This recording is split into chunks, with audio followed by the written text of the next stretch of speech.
പാട്ടുകളിലേക്ക് സ്വാഗതം. ദൈവാരൂപിയുടെ പ്രവർത്തനം മനുഷ്യബുദ്ധിക്ക് ഗ്രഹിക്കുവാൻ പ്രയാസമാണ്. പക്ഷേ ഈശോയുടെ സ്നേഹത്തിൽ വളർന്നു കഴിയുമ്പോൾ ആ ശക്തി നമുക്ക് ലഭിക്കുകയും അതിനനുസരിച്ച് പ്രവർത്തിക്കുകയും ചെയ്യുന്നു. മറ്റൊരു തരത്തിൽ പറഞ്ഞാൽ നമ്മെ നയിക്കുന്നത് പരിശുദ്ധാത്മാവായി മാറുന്നു.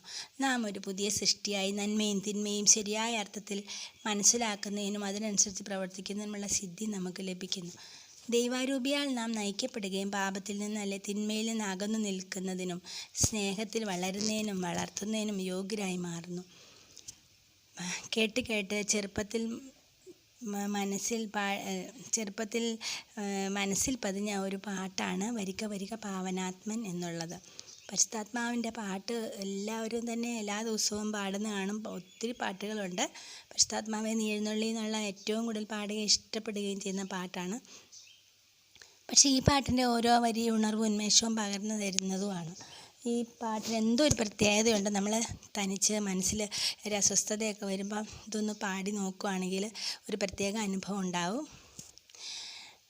ഇത് അറിയത്തില്ലാത്തവർക്കും വരുന്ന തലമുറയ്ക്കൊക്കെ കൈമാറണം എന്ന് ആഗ്രഹമുള്ളതുകൊണ്ട് ധാരാളം പോപ്പുലറായിട്ട് ഇങ്ങനെയൊന്നും ഇപ്പോൾ കേൾക്കാറില്ലാത്ത പാട്ടുകളാണ് ഞാൻ ഇതിനകത്തൂടെയൊക്കെ കുറച്ചൊക്കെ പാടിയിടുന്ന ചിലതൊക്കെ. അപ്പം ഇതിനകത്ത് വരികൾ എൻ്റെ മനസ്സിൽ സൂക്ഷിച്ചു വച്ചിരിക്കുന്ന വരികളാണ് കേട്ടോ. ഇതൊക്കെ എന്തെങ്കിലും മാറ്റങ്ങളൊക്കെ ഉണ്ടാവും, അറിയത്തില്ല. പാട്ട് കേൾപ്പിക്കട്ടെ.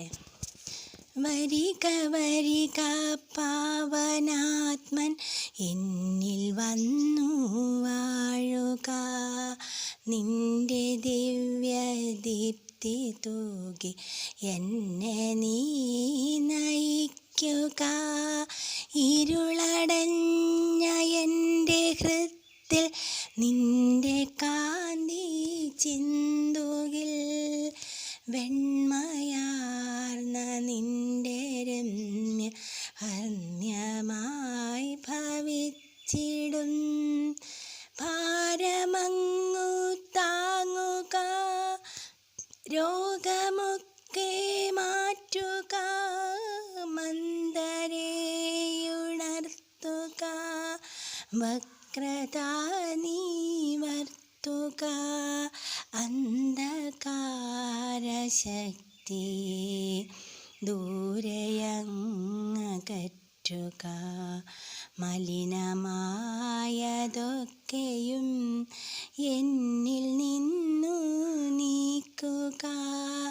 ദീനരായ ഞങ്ങൾ തൻ വത്സലൻ പിതാവു നീ, തരിക നിന്റെ നൽവരം സപ്തദാനദായക. വരിക സ്വർഗദീപമേ,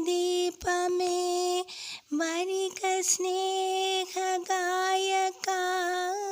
തരിക നിന്റെ നൽവരം സന്തതം വസിക്കുക.